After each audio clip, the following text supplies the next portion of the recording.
then nang litum ke ladak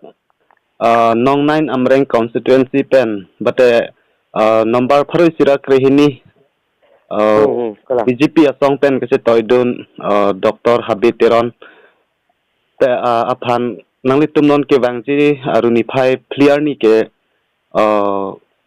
result bate kalakha ni lola se ko ana put pen nang litum la bangsu Dr. Habe lapua Amri hin pen ke hai ponji an kan nang litum non la BJP long ke claim ke dam atum neng thepon lo sar la ha ini tum ada itu mamreng lapan searching dan dalam itu hai pangrum thai pen itu 52,000 dan pun itu long pun po lapan itu ada ada Indian salam tu bang ada 20 but 19,000 langsung nang long jadi ni tu bang ada Amri LA bang ke itu BJP dah se 100% itu hai bang lah ni tu bang ni tip kami tang ten no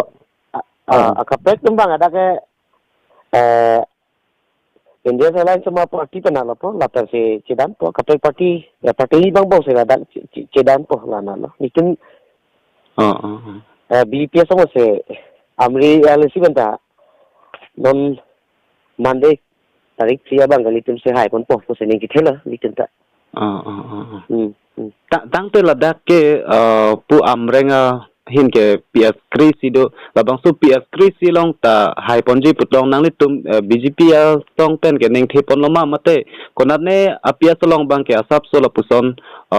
tomon ke jap ason do malaha ladak bang ke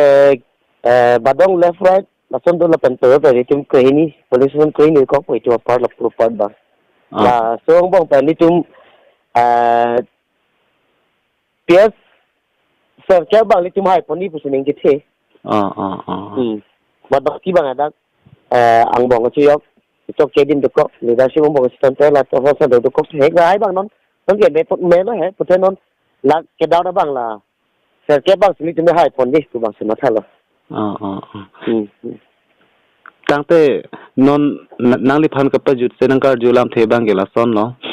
non tarik thli arni kalakha hut muhat jong nang le pu pon lo ladak pu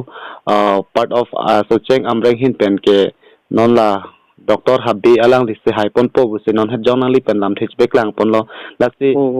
alang li phan ke hai akar dom bate non muhat jong nang li pulang li ke non mat ke hai ang deng si do bom lo pula se la bang so lam phuthak alang li phan ko pine nang li hin pen ka churudun alam the es nang li hin pen lam the che bek lang dun jima Lalu milik support BJP lo support lo, masih litum bang parti tiket ciwan lo malang lefan se litum alang ini dah